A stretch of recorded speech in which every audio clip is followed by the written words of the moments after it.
Good evening. Thank you for joining us. A lot of you wrote to us over the last 24 hours asking us what is going on in Assam. How is it that state police are actually firing on each other? And has anything like this happened before? I'm shocked as you are. Quite frankly, I'm not as experienced as some of the other journalists we speak to on this show. So I've never come across anything like this in my career. And we've decided to just bring in people who can explain to us what is going on. So that's what we're going to talk about now. A quick recap for those of us, or those of you who are tuning in who don't know. At least 5 police personnel died after police between Assam and Mizoram allegedly fired at each other along the disputed border. Now, both Assam and Mizoram claim the land that they are actually fighting over, and both states say that the other is actually causing the encroachment. They're both accusing each other of firing the first shot as well. The chief ministers right now are actually, let's just say, not saying very pleasant things about each other on Twitter. And it really begs to question how this dispute that has gone on now for over 100 years actually became this violent, involving the police, and what is going on. So that, those are the questions that we're trying to answer. To help us answer those questions right now, let me go through my list of guests. Mr. Yashovardhan Azad is a former IPS officer who will give us this perspective of how the state police is involved and where all of this is going to go. Mr. Javed Ansari is a very senior journalist who will help us understand how battles like this or problems like this were solved in the past. And we have 2 journalists who are specialists covering the Northeast, Sushanta, Talukdar, and Adam Saprinsanga. I hope I said that right. Welcome both of you to this conversation. Mr. Ansari and Mr. Azad, thank you for joining us as well. Mr. Ansari, I'm taking this to you first with this simple question of, have you ever seen anything like this happen before? In your career, have state police fired at each other? Have chief ministers said things like not an inch of land will be given? No, never. I haven't. It's been close to 4 decades that I've been in this profession. I haven't seen, heard, or read about something like this. For a moment, when I first saw it on my phone, I thought an incident had happened on the international border, probably with Pakistan or with Bangladesh, or with China. I didn't realize. In fact, the first thought that came to my mind was actually China, because of these skirmishes that have been taking place in the recent past. And therefore, it came as a rude awakener to suddenly realize that no, it was 2 states of the Indian Union which were at war with each other. And this comes barely 24 hours after the Union Home Minister, the all-powerful Mr. Amit Shah's assertion that henceforth there will be no fighting and there will be no trouble between the northeastern states. He had just been to the Northeast, where he interacted with all the chief ministers there. And then for suddenly things to go south so badly. I mean, it defies logic, it defies imagination, and further, for chief ministers to be using this kind of language, I mean, it's understandable if you use this against China with regards to China, Bangladesh, or Pakistan, but to be using it for another state of the union, I mean, this is just adding fuel to fire. I'm sure they'd be well advised not to do this. And I'm sure the center will be concerned, because this is in a very sensitive area, right on the border, and you have 2 states literally at war with each other. I mean, how much worse can it get? And the Home Minister and the Prime Minister, I'm sure, must be deeply concerned, but they shouldn't limit themselves to concern. They need to pull up these chief ministers. They need to ensure that all these states sit together and sort out problems. We've had problems. Sorry, forgive me for interrupting you, but we had the Home Ministry today submit a statement before Parliament saying that the central government's job is only to facilitate, and it will need these state governments to actually come together for dialogue in order to find a solution. This is, this is sort of a very soft response to the seriousness of what is happening, isn't it? Yeah, and it goes against everything that this government has stood for. Where its policy has been concerned. I'm just wondering if one of these states was ruled by a party which was not very friendly with the BJP, what would have been the reaction? What would have been the reaction of the central government and of the BJP? I mean, everybody's pretending as something like this has not happened. We've had problems. Maharashtra and Karnataka have been feuding over Belgaum. There have been territorial issues. There have been problems over water. But for state police to open fire on each other, I haven't heard. Probably Azad Saab is far more experienced in these matters and he'll be able to throw light. And even if it has happened before, I mean, 73 years after independence, should two Indian states be, fighting on each other? Actually, that's the question I want to ask Mr. Azad. I'll confess this is one of the main reasons we invited you to the show, Mr. Azad. How does this happen where state police receives orders, and we know that nobody fires unless someone gives an order, receives orders to fire on other state police? Well, it's certainly a very, very difficult question to answer because it's such a sensitive thing that you're discussing today. Like Mr. Ansari, I don't think I've heard anything of this kind. But what I've certainly heard or experienced is the problems at the border of many of two states, where it is because of crime, interstate gang, rivalries, etc., and one state accusing the other of not being proactive, say in operations against the Nakshal, etc., and that is sorted out by the Home Ministry in various meetings. In this particular case, I'm really shocked because certainly the firing by a state police cannot be done without the orders of the seniors, and that also on a very sensitive border. Mind you that this border is very, very close to an international. Cachar is on another border too. So obviously the senior officers have given the orders. The problem is that there have been allegations from both sides of encroachment. And also there have been allegations of villagers surrounding the police party.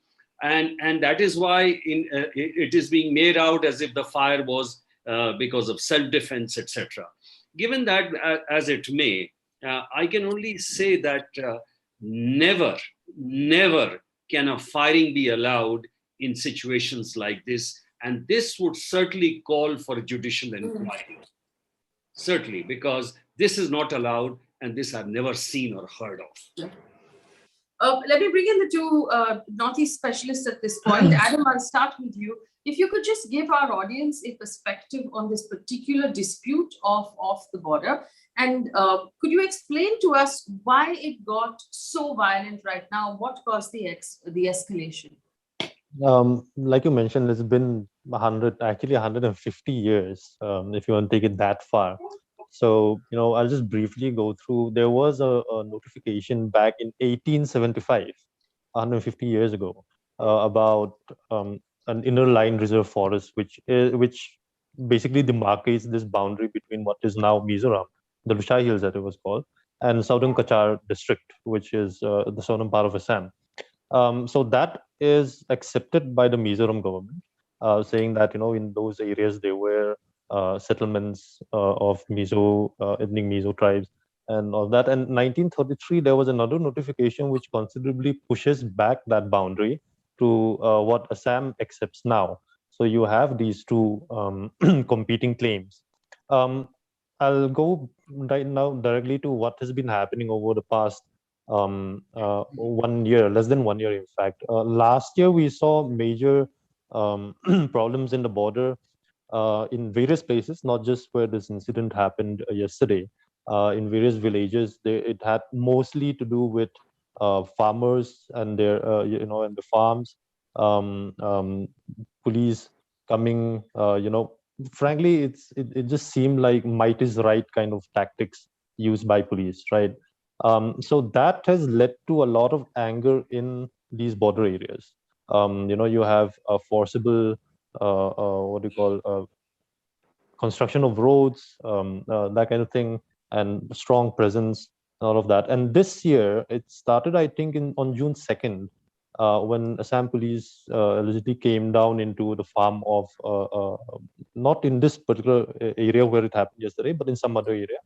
And then it started happening, and there were these clashes, not firing, but there were scuffles between the different state police as well, just on the other side of this hill where it happened yesterday. And like you mentioned, there was this meeting in Shillong between the chief ministers, chaired by the Union Home Minister as well. and just happening so quickly after that. That was what shocked everyone. Partly, I think, how it started.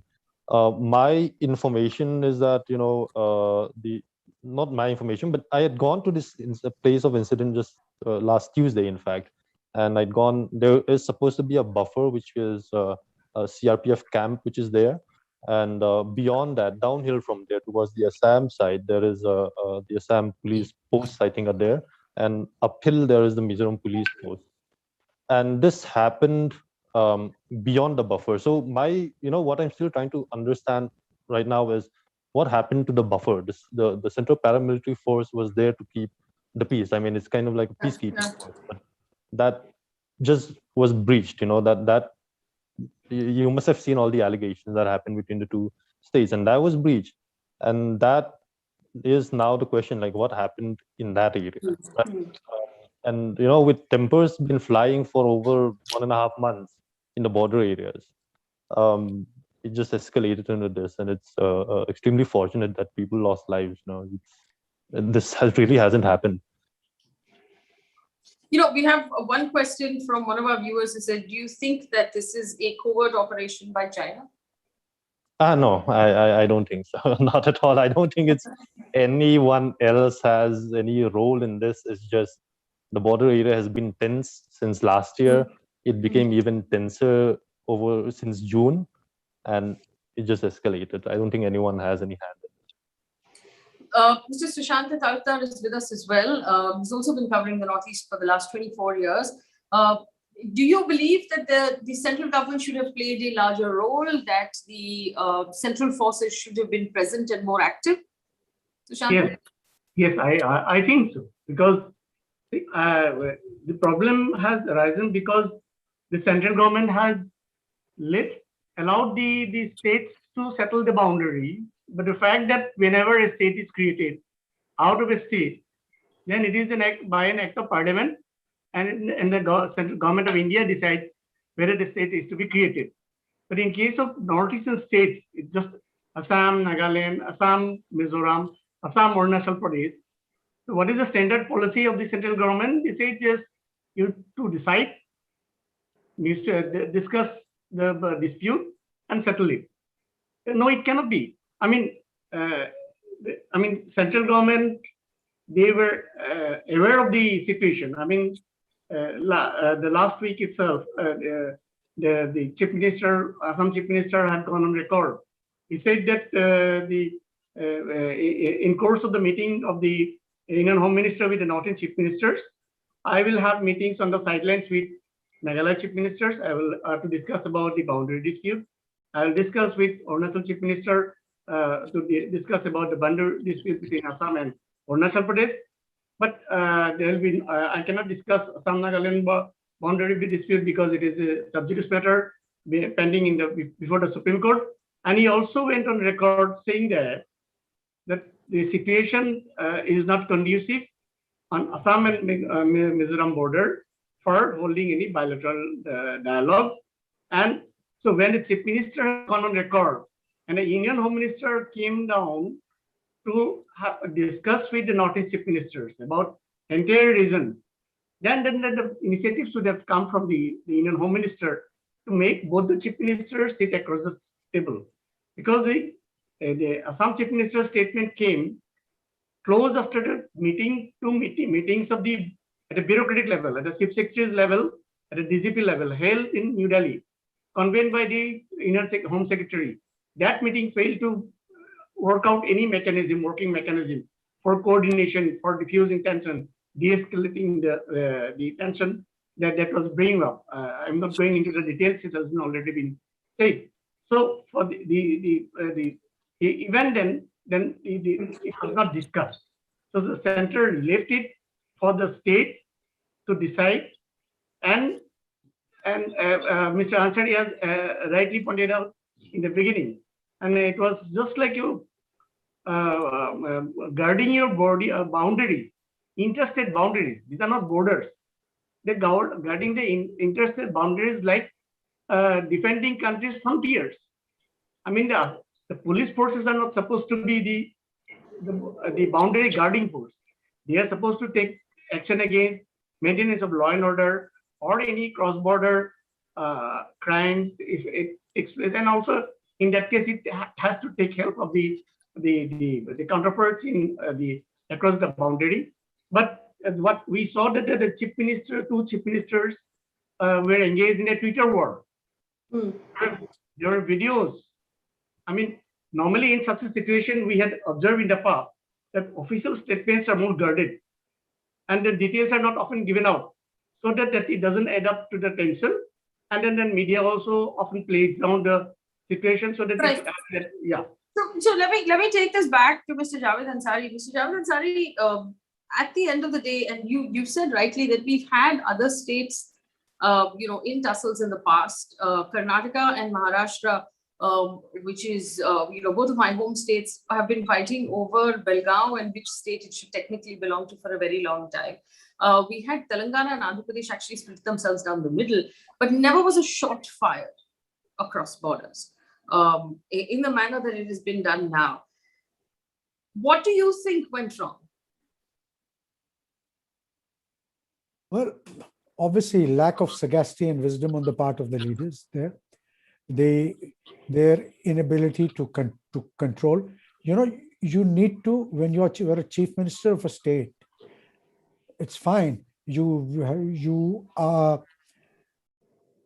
expected to look after the interests of your state, but you're also a part of the larger union. You're a part of, you can't be partisan to say things like not an inch of land will be given. These are sensitive issues. You don't require, they need to be handled. There's something called statecraft. You don't need a sledgehammer approach all the time. It has to be dealt with in a very sensitive manner. It needs to be dealt with behind closed doors. And I think the central government's handling has also been found wanting, because they ought to, I'm sure the intelligence agencies must have tipped them off. The intelligence agencies are very active. Like Azad Saab said, this is just within handshaking distance of the international border. So it's not that something has just sprung up overnight. Like Adam was saying, that this trouble has been brewing. It's been heating up for the last month and a half. So people need to have been aware, conscious of the fact, taken appropriate steps, and those in power, those who issue orders, need to be very careful of the kind of effect that their posturing or their rhetoric has, because the police can't fire just because they feel, because the fingers start itching. Somebody must have given them the order, and who gave them this order? This is very serious business. You're not firing on rioters, you're firing on another state police. This is serious business. I mean, somebody needs to, some cognizance, somebody needs to be held accountable for this. Absolutely. Just like Mr. Azad had said, it demands right now a judicial inquiry. But before I go back to Mr. Azad, I want to bring in Adam for a second. What role do you think the Home Minister's visit this weekend played? It obviously didn't in any way de-escalate, but did it play a role at all? I mean, from the phase of it, I don't think it played any role, because the chief ministers had just gone back to their respective homes. I mean, so to speak. Zoramthanga had come back from Shillong on Sunday. This happened on Monday. Actually, some of the chief secretary and the DGP of Mizoram, who had accompanied the Mizoram chief minister to Shillong, they crossed the border where this very thing happened in the forenoon, and the afternoon this happened. So that meeting apparently didn't have any effect. And Mr. Azad, what in your opinion should happen now? Because obviously, like you said, under no circumstances should any state police fire on any other state police, irrespective of what the dispute is. But let's assume in this case, the allegation is that one side came into the other side and started to rough things up. In that case, how should the police of that state react? Faye, allow me to make a couple of points after hearing the discussions here. The first point I would like to make is on the role of the police. There are two things I want to say. One is the police is guarding the frontier, whether it guards the border, maintains law and order, and sees that interstate crimes don't take place, right? There was already a paramilitary right in the middle in the buffer zone. Now, there has already been appointment of nodal officers from both sides. But forget the nodal officers, even the chief minister's meeting and chief secretary's meeting did not, get any kind of a result. The issue is when we talk about the police role, there is a deputy commissioner there who's actually supposed to look after the border. And the deputy commissioners of both sides are supposed to meet frequently and see that the border dispute does not flare up. And if necessary, they're supposed to meet on a daily basis. So I would say the first failure took place because the immediate precipitation of law and order is the job of that deputy commissioner to see that the border, nothing flares up, and the superintendent of police to see that no precipitate action like firing takes place. Number two, in the buffer zone, the role of the CRPF was to see not to allow the police of any side or the officials of any side to cross over or to even allow them to reach that place and maintain that, like you have an international border where you leave the buffer zone on both sides. So CRPF failed. And why they failed was because a senior officer IG from the Assam police was leading the. That was the second point which I wanted to mention. Now, the third point I want to mention, and Javed Bhai rightly said, it is the leaders who are really responsible. Ultimately, I understand the center today is a BJP. Some people might be arraigned against it. I'm not talking politically and I'm not interested. But there were times when you had very sagacious and very popular chief ministers of Assam and in Mizoram. You know what the real problem is? The real problem is that no chief minister wants to be seen as a person who has cut the territory of his own state. So vote bank politics is critical. Otherwise, the point I want to make is that all these inter-state disputes under Article 131, it is the Supreme Court which gives the decision.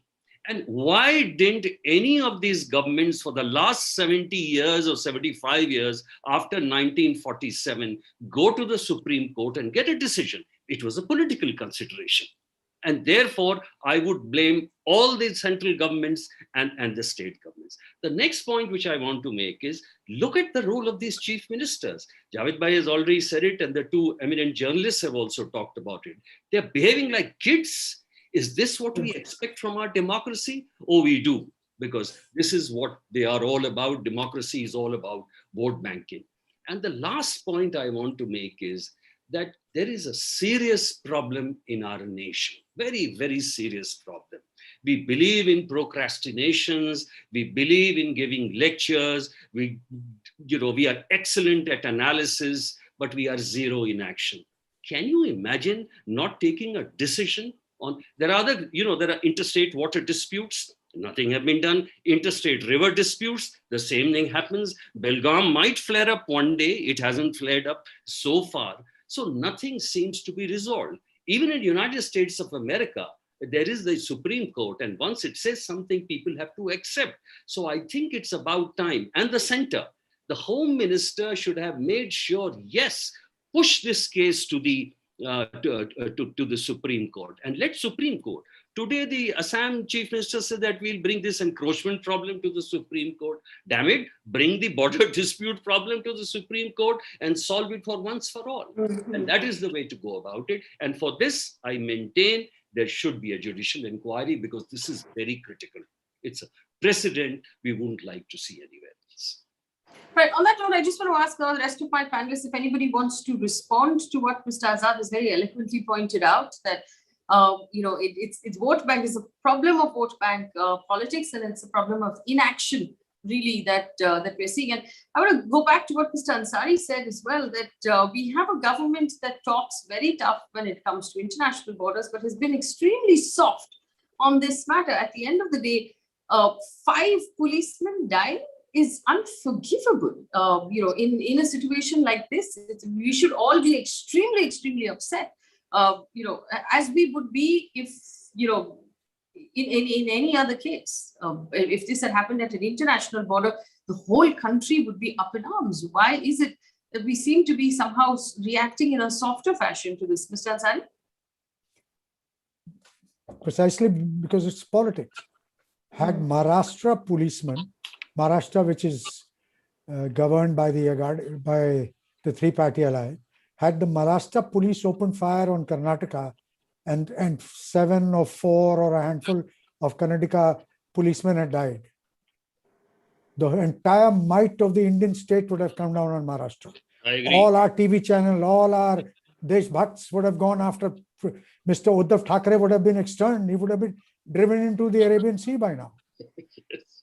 Yeah, they would have found they would have, discovered his kinship with Dawood Ibrahim. They would have discovered that he's on the payroll of ISI. Now suddenly everybody has gone quiet. Because like Mr. Azad said, it's all vote bank. It's all about politics. Yeah. Mr. Himanta Biswa Sarma is modeling himself on people. He wants to emerge and be seen as the strong man of the Northeast. Till now, he was engineering defections, trying to expand the BJP's footprint there. I don't know after this incident how successful he'll be in the other states. But yes, now that he's become chief minister, he wants to be seen as the Assamese Hirday Samrat. And so, if it means that a few lives are lost, so what? I mean, at the end of the day, a politician gains. Unfortunately, that's the sorry state of affairs. Yes, that is unfortunately the sorry state of affairs. I'm going to leave it there. I want to thank my panelists for joining us today and helping us understand what is going on. This is obviously a story that's going to develop, and we're going to keep our eye on it. But we do hope that this is the last of the violence that we're going to hear, and no more lives are going to be lost, especially in this manner. That even if the dispute is not resolved immediately, the dispute continues to be, or at least maintains to be non-violent. I thank all of you for joining us. If you have questions for our audience, please leave us the questions in the comment section and we'll ask our guests to come back and answer.